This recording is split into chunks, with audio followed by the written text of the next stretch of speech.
So I will start as simple as possible, and I will finish also as simple as possible. So what I am going to do today is simply I will give you a buffet lunch. I don't like a conventional served lunch. So I will give you a buffet type lunch, though it is not allowed by the government. We are going to serve about 75 people. So you are free to take whatever you want. You can say that I don't like anything, so I am not taking away. That's up to you. Now let us basically understand the basic thing happening when two people meet. When two people meet, either they shake hands and they become friends, or they don't shake hands. So that is what happens. So if you put it slightly mathematically, when I have two objects, either these objects are related or not related. So when I choose these objects to be A and say B, either A is related to B or A is not related to B. So like this is what's called the dichotomy, or the Aristotelian logic that we follow. Given two things, either they are friends or strangers. So this is the basic fact that is taking place in the society at large. Let me formally thank with a beautiful natural photo from Palakkad, full of coconut plantations. And let me also pay my tributes as usual for last 5 years or so. Every talk of mine is paying homage to great mentor, Dr. APJ Abdul Kalam. Especially if there are youngsters, students, let us look at his quote. Climbing to the top demands strength, whether it is to the top of Mount Everest or to the top of your career. So it's not an easy walk that when you want to build up a career, you can do it very easily. That's not true. So you have to have a strength, and we should build up this strength by taking the subject closely and having enough confidence to talk on whatever you want to do that. Okay, so this is the basic handshake that you do.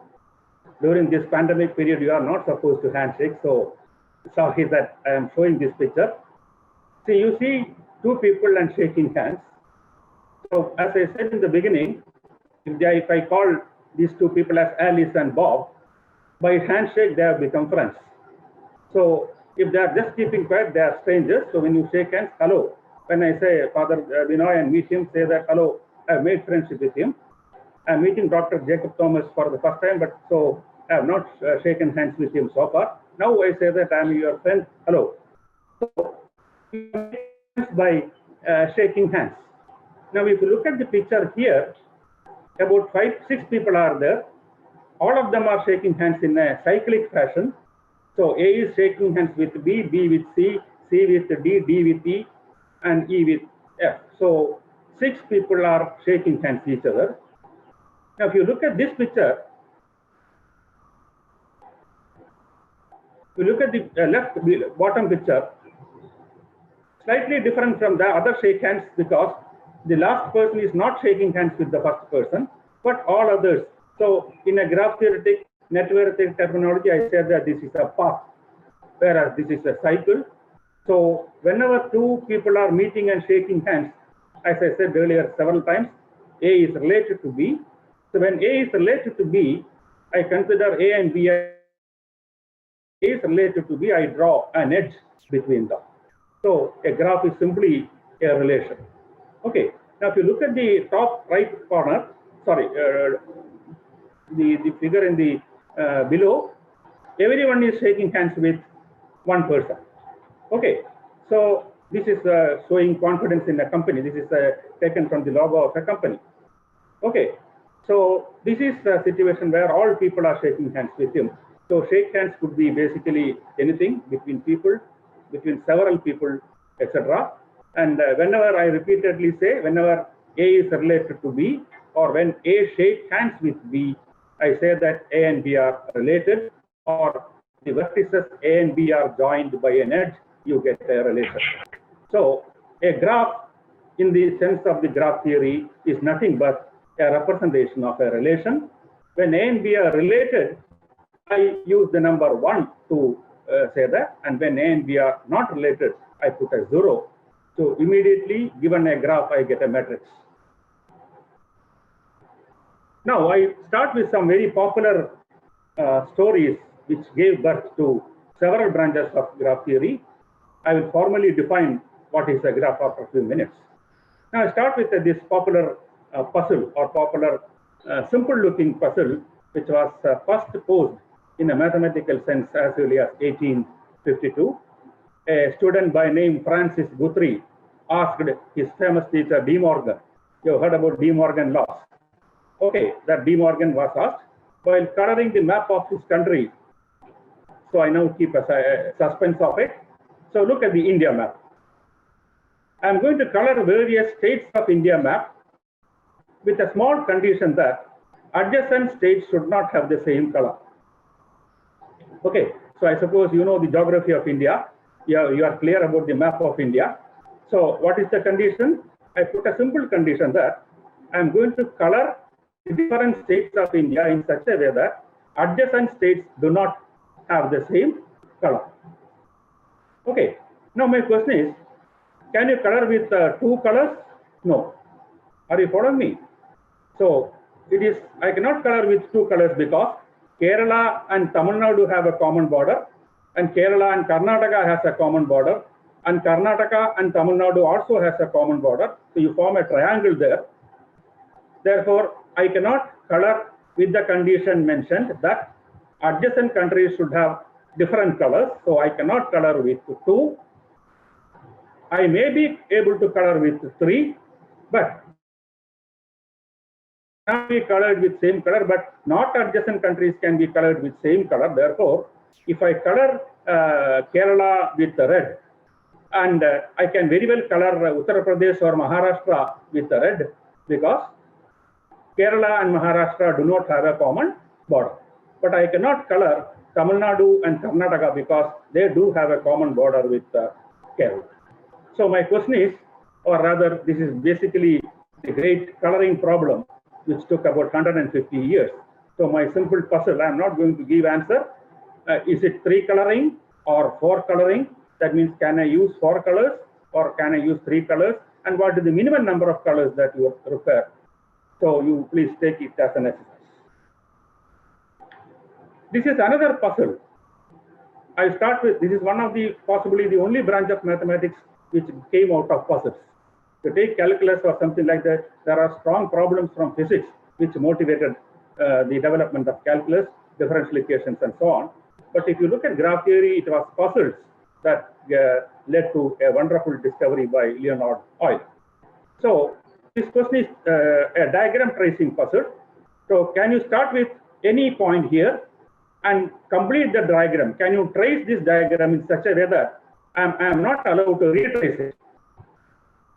Okay, if you are asking this question to a non-graph theory student, what will you do? You will try to repeatedly try for drawing. What is the condition? I can start anywhere and you can go through these edges and edges, but I cannot come back. I cannot retrace. Okay, same is this case. I bet you can't draw this without lifting your pen and without retracing it. So what is a diagram tracing puzzle? Can you draw a picture without lifting your pen and without retracing it from starting point and ending it? So such puzzles are called diagram tracing puzzles, and that belongs to a very good branch of puzzles. Okay, so if you look at this figure, I can easily tell that I cannot do this. Similarly, I can here also, I cannot do this. The reason is that there are vertices of more than 2 vertices of odd degree. By degree, I mean number of edges or number of relatives of one particular vector. Related, this is related, this is related, and this is related. So degree of this vertex. Where do you see the degree in a national highway? If you go to travel from Cochin University campus to South Kalamassery, there is a signal there. On the left, it goes to Cochin, and the right you go to Aluva, and the other one comes from Cochin University. So there is a T shape. Therefore, the junction has 3 intersections. So degree of that junction is 3. That is the most simplest way of looking at a degree. Okay, so you cannot draw this figure without lifting your pen and without retracing it. So when I told this to a 5th standard to a student, only thing is that, sir, I cannot lift my pen, but can I lift my pencil? So that was a funny question that was asked to me by some 5th standard student. Okay. Now, I'm coming to another problem on chessboard. Believe me, there is a book by Watkins, Across the Board, The Mathematics of Chessboard Problems. If you look at this textbook closely, 10 PhD thesis. So the problem that I am going to, not problem, it's a puzzle again. You know the various characters of this chessboard like queen, king and all that.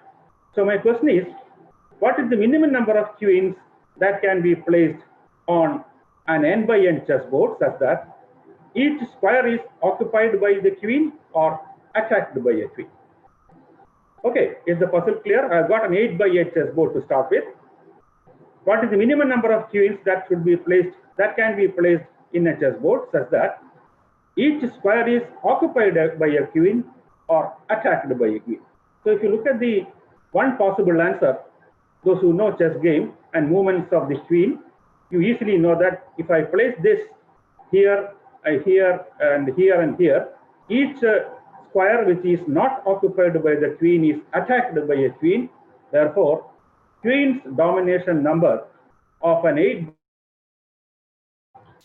I cannot reduce 5 to 4 and 5 is minimum. But what is more surprising is that shows the power of counting, that shows the power of combinatories, that there are possibly 4,860 different solutions for this queen's domination problem.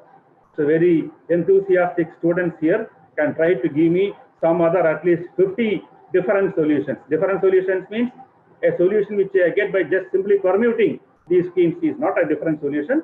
The totally different solutions are there, 4,860. Another puzzle is, these are all puzzles that you find in children's magazines like Kalikuduka and others. Can you find a route starting from any vertex and visiting all other vertices exactly once and return to starting vertex? So, problem, and if you take a regular dodecahedron, you can easily solve this problem starting from this vertex. There exists a Hamiltonian cycle, that is a cycle which passes through each vertex exactly once. So we see several examples of network, friendship network, chemical networks like network of chemical compound. Since there exists a 6 cycle, I know 6 cycle is a benzene cycle. So this is the representation of a chemical compound which has got at least related to benzene. So rail network of Indian Railway, this is the international network of Air India. So different types of network, like this is the brain network, this is the network of the cancer cell, and left below is the network model of the Ebola virus, and what you see here is the network of the electrical switchboard. So my conclusion till this point is, I started with a handshake, now I have got a network. Number of people, number of objects involved in this will be from 2 to billions and billions. So when you have a billions and billions of vertices or objects involved in this solution, the mathematics cannot be as simple as you started with. So I will take one more problem to make you really mad. You know, odd. Odd word has 2 meanings. One is, you say that odd person, and the other is an odd number. So I have made a differentiation by, like, one type of odd is red, and the other is yellow, violet. So let's look at this odd party puzzle. An odd person wishes to an odd party in which odd persons participate, and each odd person shake hands with odd number of odd persons. Is it possible to conduct such an odd party? Okay, so this violet odd is number odd, and this violet odd is also number odd, and the other odds are, you say that odd person look normal. So a simple condition on it, An odd person wishes to conduct an odd party in which odd number of odd persons participate. Each odd person shake hands with an odd number of odd persons. Those who have studied basic graph theory, now or later within 1 minute, you will understand that it is not possible to solve this problem because of some reason. So all this theory came due to a great Swiss mathematician, Leonhard Euler, who lived during 1707 to 1783, popularly called the analysis incarnate, the avatar of analysis. You should understand that he was a master of at least 14 disciplines, from theory of shifts, theory of music, complex analysis, graph theory, topology, almost everything. But you should realize that he was totally blind. He lost his right eye in 1738 and the left eye in 1766. And by the time he passed away in 1780, please try to understand that he was totally blind. And among the several contributions of Euler to mathematics, which is more surprising or most celebrated, is the simple equation that e raised to I pi plus 1 is equal to 0. Because e raised to I pi is cos pi plus I sin pi, and cos pi is minus 1. So minus 1 plus 1 is 0. This is a wonderful equation of Euler. Now, where does he took us for all these things? So the whole theory of graph theory started with looking at the simple puzzle, what is called the Königsberg bridge problem. So the bridge problem of Königsberg, which was solved by Euler in 1736 and gave birth to a branch of mathematics called graph theory. But let me tell you that no graph theoretic technique was used by Euler, because it was all the basic problem of counting that he was used in explaining his theory. So the problem was, it is a simple puzzle that you see in some children's magazine. So there are 4 land areas, A, B, C, D. So what is the Königsberg bridge problem puzzle? Starting at any land area, walk across each bridge exactly once and get back to the starting land area. So this is the famous Königsberg bridge problem. I repeat, starting from any land area, there are 4 land areas and a river is flowing. This river, Königsberg, this bridge problem is called Königsberg bridge problem. So 4 land areas, starting from any land area, walk across each bridge exactly once and come back to the starting land area, was the puzzle that was solved by Euler negatively, in the sense that this cannot be solved because of certain problems in graph theory. So that is the origin of this graph theory. I will break the suspense here, because if you look at any vertex in the land area representation, every vertex is of degree 3. And in such a vertex, such a graph, it is not possible to have an Eulerian cycle. That is a route which starts with any land area, walk across each bridge exactly once. So graph theory originated with a negative solution of that puzzle by a great mathematician, Leonhard Euler, and that happened in 1736. And there is a good book, Graph Theory 1736-1936, which I would strongly recommend. So this comes as the handshaking lemma. The reason is that every finite graph has even number of vertices of odd degree. Then only I will be able to solve this puzzle. Therefore, odd party problem cannot be solved. So even number of people must have shaken an odd number of other people's hands. So I can ask, suppose there are some 30 handshakes are done, you should be able to count how many people were present in the steeple. So there is a website called www.theoremoftheday.org. Please visit this site every day. You will get a new exciting theorem. So the handshaking lemma is the basic of all the problems that are discussed in the entire network theory. Now you know that because of the pandemic spread, we are not allowed to shake hands. We are asked to wear mask, face mask. Why? So I am jumping from 1736 to what is happening for the last couple of months. So the journey begins with stories of bridges and handshakes to World Wide Web, Facebook, computational biology, complex networks, 6 degrees of separation, epidemiology, and beyond. So for all these things, these simple-looking puzzles were the motivation for the development of a great theory called graph theory or network science. So jump to SARS-CoV-2. I look at this entire problem of pandemic as a problem of epidemiological network theory. So you hear in the newspapers and TV channels these terminologies like contact networks, corona cluster, super spreaders, epidemiological network models. So these are some common names which any hearing for the past 6 to 9 months. So say like global transmission, community transmission. So community can be defined in terms of network theory. Now, for all these things, there is a basic model called SIR model, SIR model in epidemiology theory, which was due to Ronald Rose and Hilda Hudson, etc., during 1927 to 1933.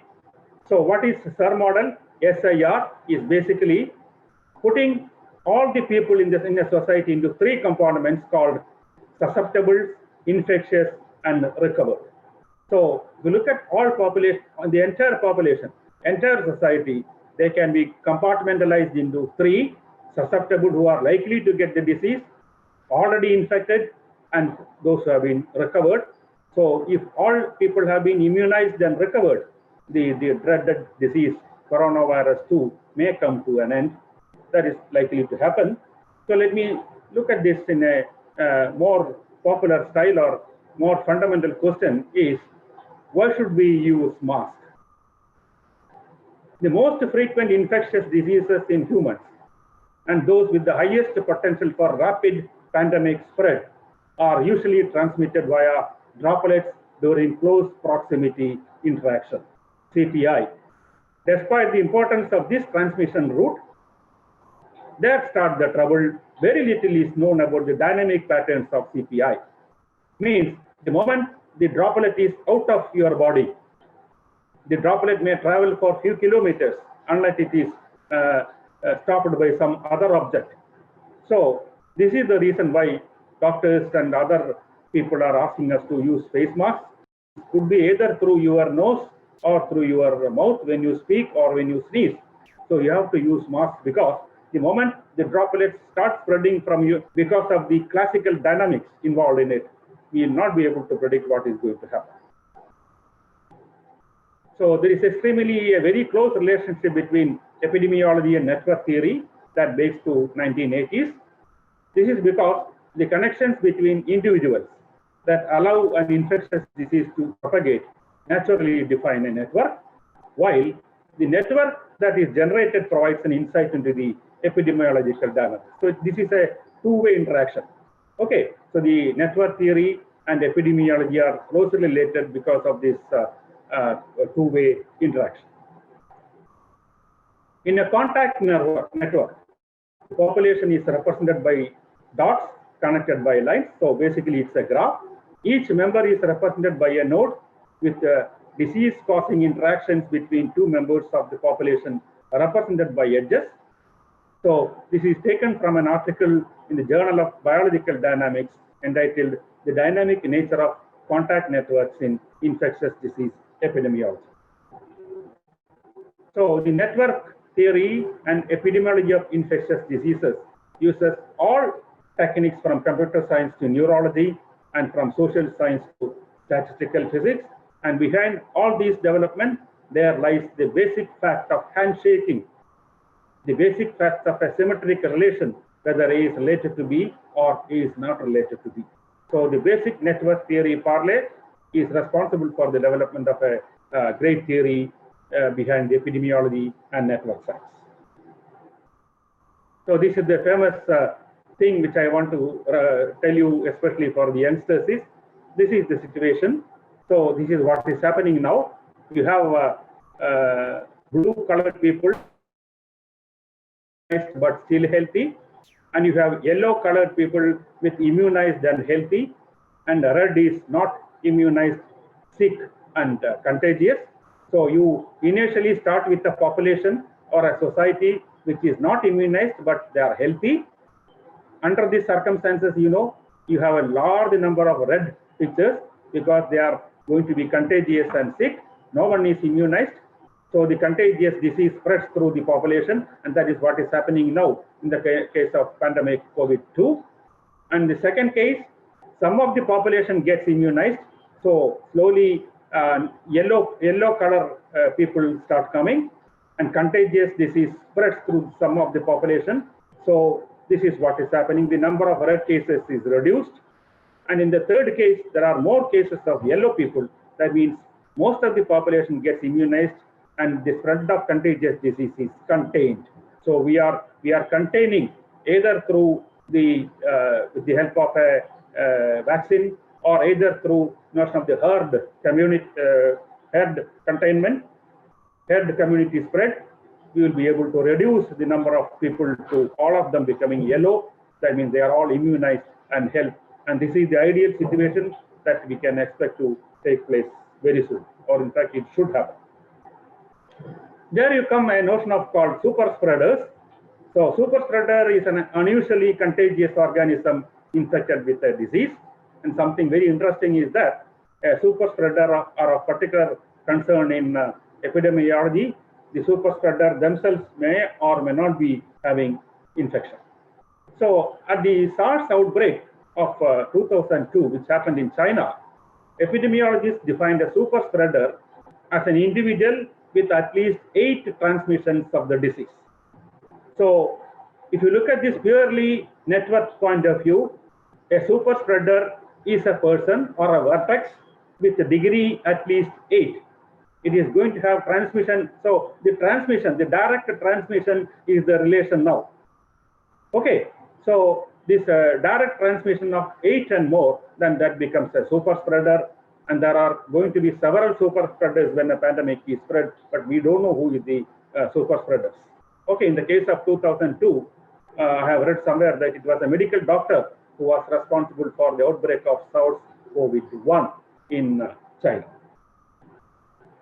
And the super spreader, in the sense of the epidemiological network, is nothing but hub in the case of ordinary networks. So there is a number, hub is a vertex or a node with a number of links that greatly exceeds the average. So these are examples of hubs in the brain network and the internet. Another thing which I would like to take you is the notion of a phylogenetic tree. And a tree structure is a graph or a network when there is no cyclic structure. So this is the representation of a tree. So this is a connected network which doesn't have a cycle. So Arthur Cayley is the first person to relate the notion of this tree with mathematical chemistry. So what is this phylogeny? When you look at phylogeny, we feel that biology is more of mathematics. Because phylogeny, the history of the evolution of a species over a group, especially in reference to lines of descent and relationships among broad groups of organisms. So fundamental to phylogeny is that plants or animals of different species descended from common ancestors, and the transmission rates of infectious diseases such as AIDS, dengue, and even SARS-CoV-2, they are able to trace the origin by looking at the phylogeny, that is the root of the species which was born. By looking at the roots, epidemiologists people are able to look at the transmission of the infectious disease. So these are some books which I want to show. What I wanted to tell you is that the graph as such has 2 types. One is abstract and static. Static means which does not change. I have not come across any real world situation where the corresponding graph structure or network structure or the relation structure is like this. So they are all static. They are not going to change. But what is interesting for today's talk is a network, which is a real world network, which is going to be dynamic always. So I will give you plenty of examples of real world networks, starting from our own human brain network. So 86 billion neurons and as many or more synapses. 86 billion means 1 billion is 10 raised to 9. And the human brain is almost 1.2 to 1.4 sorry, 1.4 kilo. But there are other living organisms, other people, other living organisms like more powerful brain. They can retain the memory for a longer time. So this is human brain, chimpanzee's brain, and macaw's brain, orangutan's brain, and all these things. But when you come to the pigeon's brain, has specialized cells that can detect their geographical position by detecting changes in the Earth's magnetic field. So that is the reason that pigeons can travel for thousands and thousands of kilometers and go back to the starting point, their own place. And that is one of the reasons why in ancient days, pigeons were used as messengers.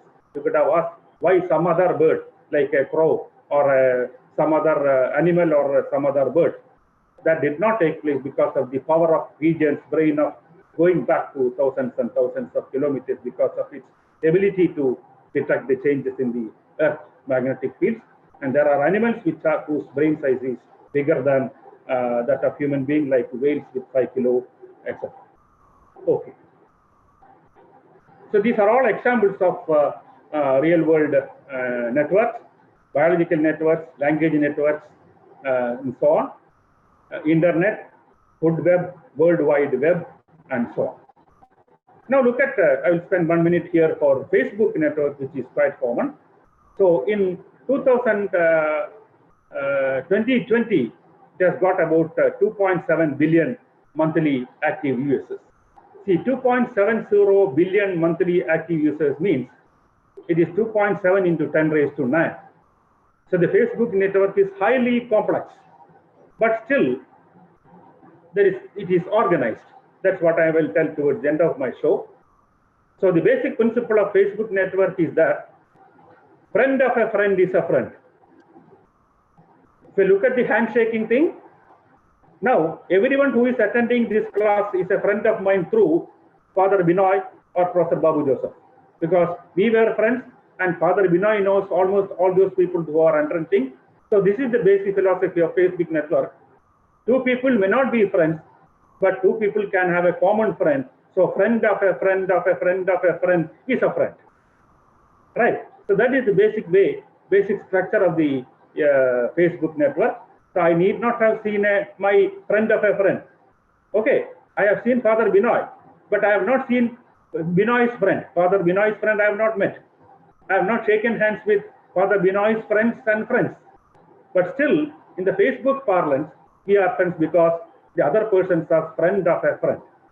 So this is the basic philosophy of Facebook network. So handshakes, no, there is no direct handshake, but I am going to have a handshake with a common friend.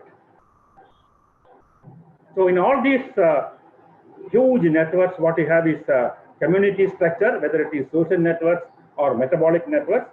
I will slightly increase the speed of my presentation. So community means occurrence of groups of people. It could be a religious community or community having some social behavior, communities of having those who are interested in music, those who are interested in cricket, those who are interested in film. So this forms communities in a social network, but finding communities within an arbitrary network can be a very difficult task, and this is a very challenging problem in network science. So you can easily check that these are the various communities. So all this basic mathematical modeling has an axiom that all models are wrong, but some are useful. So I cannot have a perfect, correct, 100% correct modeling for any problem that we have, but some are useful. That's what we basically the SIR model of epidemiology says, and all the models that I have been discussing. And of late, I will skip this information because of want of time, but I will just tell you that mathematics is going to help us explain the theory of evolution propagated by Charles Darwin as early as 1809. So, in fact, the evolution turned out to be more harder than what biologists, group of mathematicians from evolutionary dynamics, Harvard University, used graph theoretical techniques to explain the theory of evolution. And this is the person in charge, Martin Nowak. And if you look at Google Martin Nowak, there are several research papers of Martin Nowak connecting evolutionary dynamics and graph theory. So I write articles in Malayalam. So these are the 2 articles which I have written recently on viral diseases and mathematics and brain. Those who are interested, I can give my email ID. I'll be happy to send. And there is, I'll be able to complete in about 10 minutes. It seems there is an inner GPS in our human brain. So we want to know where we are. Okay, so how do we know where we are? How can we find the way from one place to another? And how can we store this information in such a way that next time I will be able to retrace it, or I will be able to trace it? Did you understand my point? First time I can afford to ask Father Binoy, sir, how can I come from Cochin University to your office? He will explain he explained the route. You go to Aluva direction, you see a petrol pump, then immediately after that you see another building, then it comes Lipi office. But if I repeatedly ask him every day, Father Binoy will definitely think that there is some problem with Vijay Kumar, because he's every day asking, because of the inner GPS that you have in your human brain, which was found first by, quite surprisingly for many of us, by a Nobel laureate team of 2014, found that there is an inner GPS in the human brain. Just like you have a GPS in your car, this inner GPS is going to guide you, store the information, and trace you back whenever you wanted to have the same route. Problem that have been doubling the scientists for centuries. How does the brain create a map of the space surrounding us, and how can we navigate our way through a complex environment, just like we are navigating through the physical road with the help of a GPS in our car. One lady, madam, will tell, turn left, go 100 meters, turn right, etc., etc. Okay, so that's the GPS that you have in your car. Similarly, there is a GPS in your human brain, and that was first found by a team of doctors.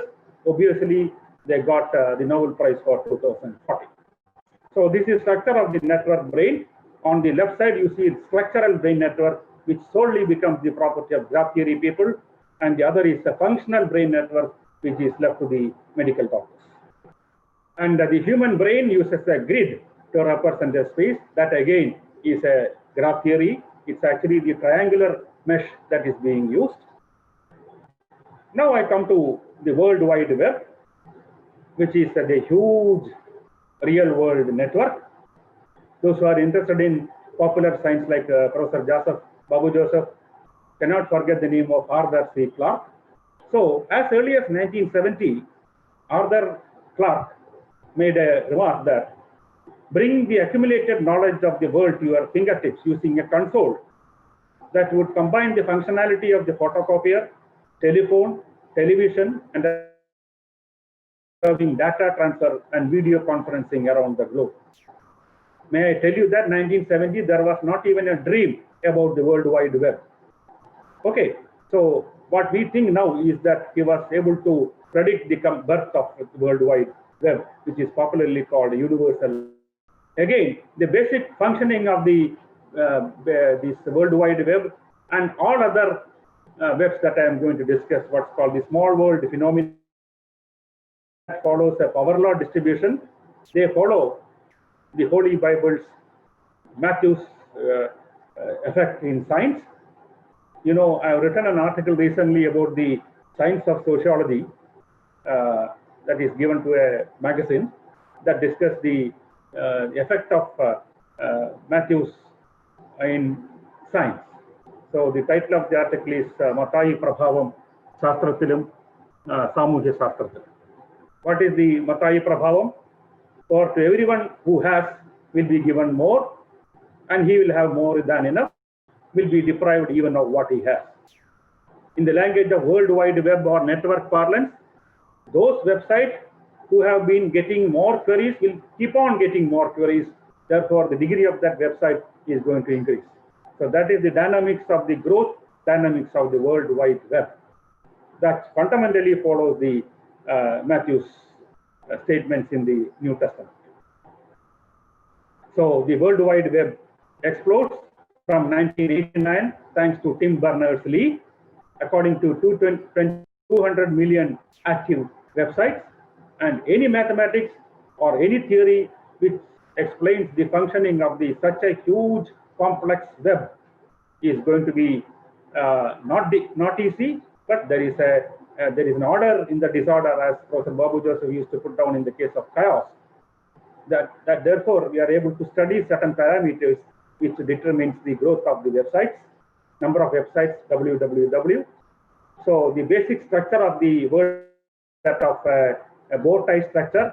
So there is a central core and something coming in and something going out, and the central core is about 56 million pages.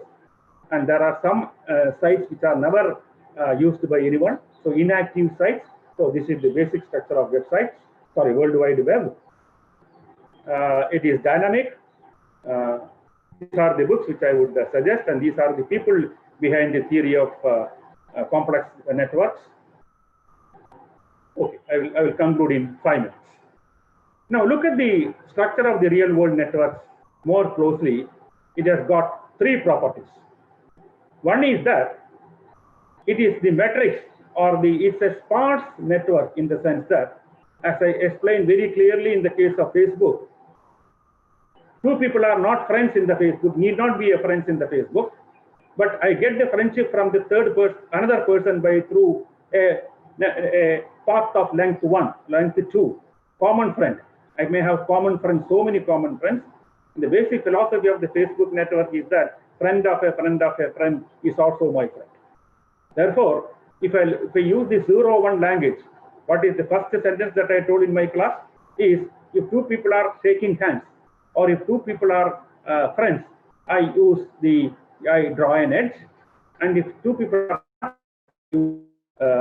I don't have an edge, therefore the representation is 0 or 1. So the number of edges is within a constant multiple of the number of vertices. Therefore, in the corresponding matrix, if I use mathematical terminology, what's called the adjacency matrix of the network, that will have plenty of zeros, because there are more people are connected through friend of a friend of a friend of a rule. But what is happening is that it's going to be a small world phenomena. That is, any 2 vertices are connected by a shortest path. I repeatedly say, 2 persons in this world need not be a friend, but I can always reach from one person to another. That is the suspense that I am going to keep, which entitles it says something about the title of my talk, From Handshakes to Something. Okay, so 2 vertices having a common neighbor are more likely to be friends. So this is a beautiful book by Duncan Watts and Strogatz by name Small Worlds. So, as I said, most nodes are not neighbors of one another, but most nodes every other by a small number of hops and steps. So, accordingly, the Facebook network is small world, and these are the so to look at the study of a small world phenomena, there is notion of a clustering coefficient to which nodes in a graph tend to cluster together. So this is a terminology, or this is a parameter that is used in the study of small world networks.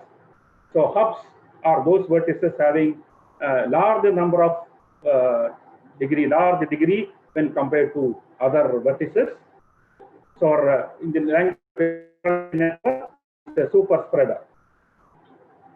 So power law is, I'm not going to spend time on this because I'm getting late. So power law is actually the Matthews effect in science. So number of vertices of a given degree, that is given relation, follows a power law. And it is surprising to say that almost all real world networks, your brain network, artificial neural network, the World Wide Web, and whatnot, all of the real world networks that I explained earlier is going to allow a power law, or that means in another language, they are a small world. Protein-protein interaction networks, for example, that forms a power law. These are proteins in living cell, and edges correspond to physical interaction between them. And a biologist has proved that the power law constant is going to be 1.6.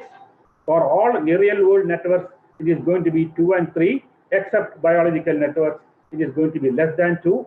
In the case of this PPI, protein-protein interaction network is going to be 1.6. Now, once asked abroad, a great researcher in network theory, why is that for biological networks it is less than 2?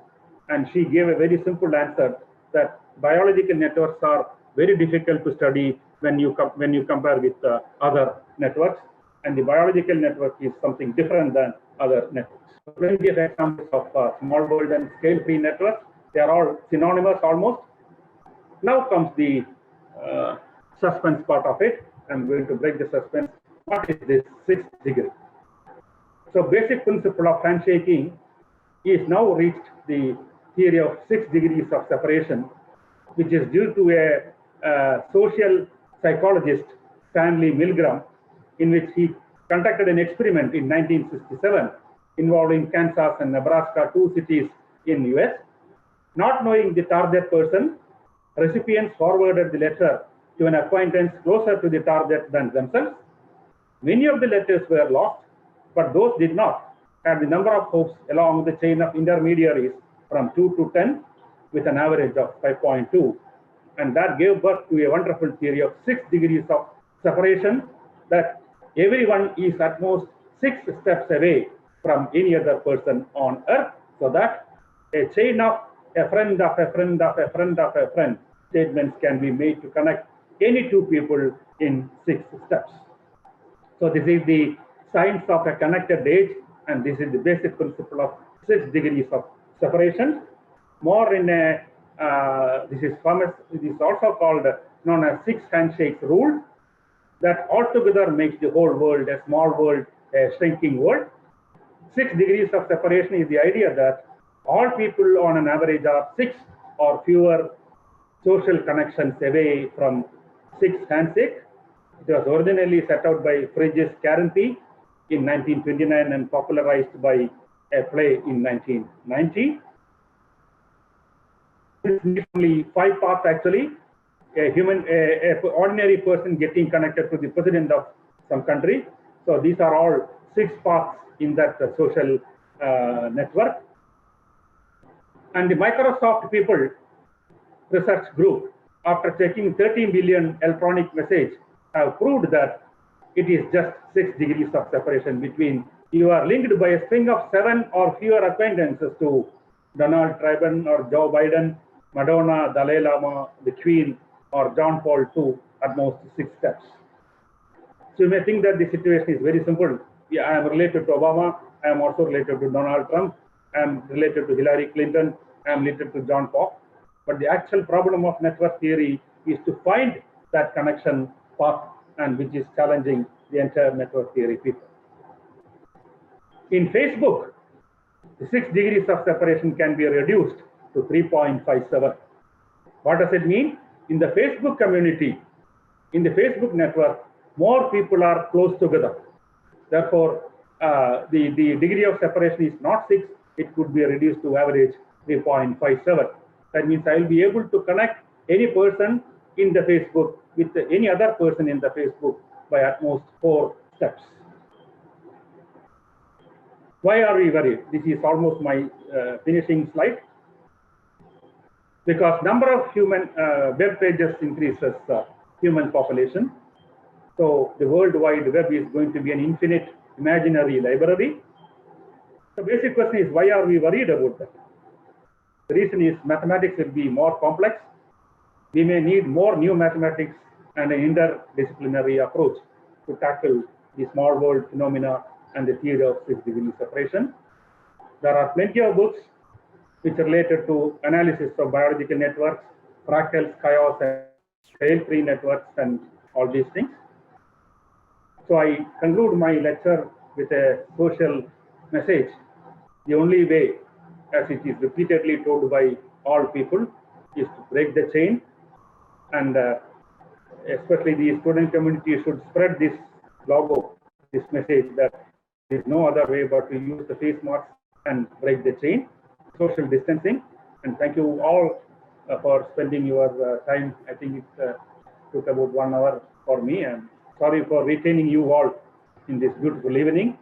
And thank you very much, Father Binoy and other organizers of this seminar, for giving me an opportunity to whatever little I know, I have spread that message that epidemiology is not going to be simple as you think. And thank you very much. This is for the listening to the discussions. Anyone? I have one simple question, maybe very trivial. It is about the dimension of the ambient space. With nodes, vertices, and edges. Do the results of graph theory depend on the ambient space in which the graph is drawn? Usually we consider graphs in 2 dimensions or 3 dimensions. Mathematically, one can go to higher dimensions. Conceptually, it's possible. Then the results might change. Sir, actually, graph theory is dimension independent. What we have is basically set theory, because we are worried only about whether 2 objects are related or not. So for convenience of this, we are drawing just to understand 2 objects and they are related or not. So they have got nothing to do with the dimension. So for convenience, we are drawing in the plane. There is no notion of graph in the 3 dimension or 4 dimension. It is just a convenient way of representing a graph, which is basically a set theoretical relation. A is related to B or A is not related to B. But fractals, they depend on the dimensions. Fractals. No, what is connected with the fractals and power law distribution is that the growth of fractals themselves follow a power law, or growth of the outer space. For example, this cosmological galaxies, the growth of galaxy forms a power law. Yeah, sure. It is also a fractal growth. So the rate is power law. What I said was, in any of the real world networks, there are more networks which follow power law than not following the power law. So this is comparatively a recent observation, hardly 30-40 years. Okay, so it is independent of geometry. Yes, independent of geometry. Dr. Vijaykumar, you mentioned about networks in biology. Yes. And networks in several other disciplines. And I saw a slide quickly passing by about language. How much is the networking applicable, especially graph theoretical model applicable in language? I'm asking this question based on the idea that Panini's grammar, Sanskrit grammar, somebody said it is mathematical, you know. Yes, so how do you relate that with mathematics in languages? I would appreciate if you could give some light upon it. See, the example which I gave was what is called the semantic network, which is related to several aspects of grammar in a language. And there is, there is a theory of languages and automata, which explains the construction of a natural languages from a set of variables like A, B, C, D. If you take the usual English language, so all the theory of grammar and theory of automata, theory of languages, all. And as you said, the Panini's observation of, as I understand, the Sanskrit grammar, the existence of Laghu and Guru. Laghu stands for 0 and Guru stands for 1. And it's a combination of Laghu and Guru that frames the theory of grammar for Sanskrit languages. I don't know much about it, but it is related to linguistics. The science of languages first started by great Sanskrit scholars of India. My name is Bowen. Hello, Bowen. Please continue. Hello. Mm-hmm. Hello. How we could use mathematics to regulate the destruction of natural resources, especially loss of species for some animals like rhinos, and also in issues like losing also plant species, which is caused by constant deforestation and many other things. I was so much impressed by the way they could combat COVID-19 through some mathematics, can use some social dimension to eradicate that. How would we when the environment the environment is at such great risk so much, the plants and both in also animals? I don't know much about that. It's a good question. I will give this question mathematics of anthropology or something like phylogeny, something like that, which studies the various problems associated with diminishing species. That's what you had asked me. But I can discuss with some people and get back to you. I think I can.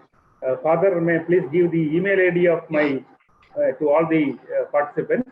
Yes. They are free to discuss with me, and in particular, Bhavan can send me an email, and I'll be happy to answer your question.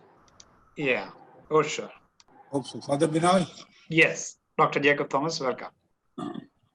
First, let me thank Professor Vijayakumar for a very fascinating lecture. Started with, I was very fascinated by this personally because puzzles are very dear to me. He started with simple puzzles, simple problem solving, went on to a whole host of fields, interdisciplinary nature, all showing one, of course, the power of mathematics, analysis, power of deduction, power of looking at things and simplifying things. This is something which can tackle. Actually, I am from my administrative experience, I must tell you that we don't look at the problem actually mostly. That's why we don't find solutions in real life things. So this is a very good learning example for our students here. Two things they can learn from this. One is that the interdisciplinary nature of the applications of mathematics, they can take some lessons from that. Second, I should also say, give a suggestion to the students that don't neglect mathematics. Even if you are a biologist, even if you are a historian, even if you are a linguist, the question about linguistics was there. Actually, I did some reading and some thought on, this prosody of Sanskrit poetry. And I found that there's a very close connection to Fibonacci numbers there. So it's a very rich field. And you can call it graph theory, you can call it network theory, you can call it real life modeling probably. And this is the way human beings can comprehend the very vast, complex universe, vast, complex world through modeling, through networks probably, because they, unfortunately, as you rightly said, we also have brains which are networks. So I find it extremely interesting as a student of science, and not only science, a student of life itself. Second is that I find this is a very great thing Libby is doing, motivating our students for such, I would say, beautiful research in the areas which are very current, very important, very contemporary, like the COVID situation, or somebody, I think somebody from another part of the world asked a question about the natural world and ecology, and that's what I thought he was asking about. All these things, and don't think mathematics is right. And this all, I think the great credit goes to Professor Vijayakumar. Thank you, Professor. Thank you very much.